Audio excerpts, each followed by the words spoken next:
More, Strange advance to runoff in Alabama Senate primary pair will face off on September 26 for Republican nomination Judge Roy Moore and Senator Luther Strange will advance to a Republican primary runoff in the Alabama special election Senate race for the remaining term of former Senator Jeff Sessions' seat. With 85% of precincts reporting, Moore led Strange 40% to 32%, the Associated Press reported. Since neither candidate garnered more than 50% of the vote, Moore and Strange, as the top two finishers in the 9-person field, will face off in the September 26 runoff. The winner will face the Democratic candidate, former U.S. Attorney Doug Jones. He won the primary outright Tuesday night, leading the 7-candidate field with 64% of the vote with 84% of precincts reporting. GOP Representative Imbo Brooks was in third place in the Republican primary with 20%, the AP reported. Whoever wins the GOP primary runoff will be in a strong position heading into the December 12 general election. Inside elections with Nathan L. Gonzalez rates the Alabama Senate race solid Republican.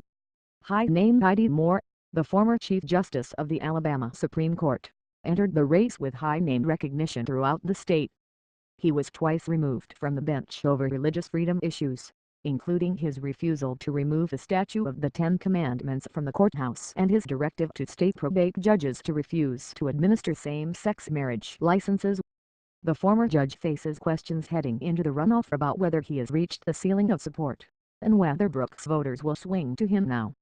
Moore has become the latest target of the Senate Leadership Fund, the super PAC aligned with Senate Majority Leader Mitch McConnell. The group has spent $4 million on the race so far, and has budgeted an additional $4 million for the runoff. The PAC was all in for Strange, and Moore and Brooks sharply criticized the outside money pouring in. They both used the group's involvement to portray Strange as a tool of the GOP establishment. But Strange, who was appointed to the seat in February after Sessions resigned to become Attorney General, said he is willing to act independently of party leadership. He said he would be the strongest ally for President Donald Trump and got some help making that argument when Trump endorsed him 1 week before the primary. Trump reiterated his support with tweets Tuesday encouraging Alabama voters to support the appointed incumbent. The president's support will likely be key as Strange shifts his focus to the runoff. Trump is popular in the Yellowhammer state and won the GOP presidential primary there last year. But Strange's second place could signal that his opponents were successful in tying him to the GOP establishment, especially McConnell. He also faced questions about the circumstances surrounding his appointment to the Senate.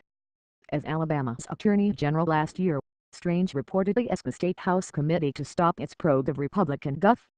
Robert Bentley, while Strange's own office investigated him. The governor eventually appointed Strange to the vacant Senate seat.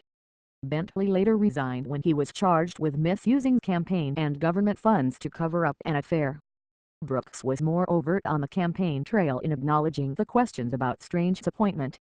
Moore pointed out in an interview earlier this month that he did not bring up the issue since he did not attack his opponents. But faced with attacks from groups backing Strange, Moore could change his mind. Brooks was also more forceful about tying Strange to McConnell, adopting the Ditch Mitch slogan in the final days before the election. But it was not enough to land a spot in the runoff. The congressman previously said he would seek re-election to his 5th District House seat if he lost the Senate race. He is already facing a primary challenge from Army veteran Clayton Hinkman. Democrats haven't won the Senate race in Alabama since 1992 when Senator Richard C. Shelby won a second term. He switched to the GOP 2 years later.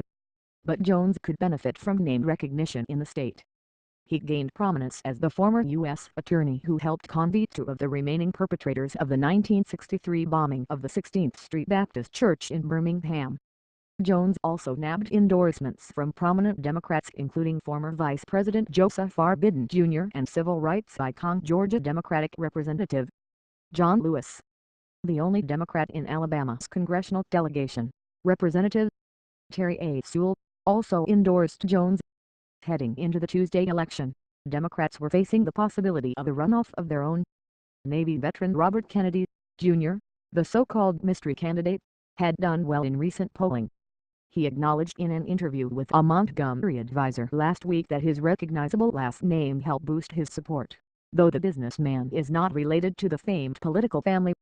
On Tuesday, Kennedy was in second place with 19% of the vote when the AP called the race for Jones.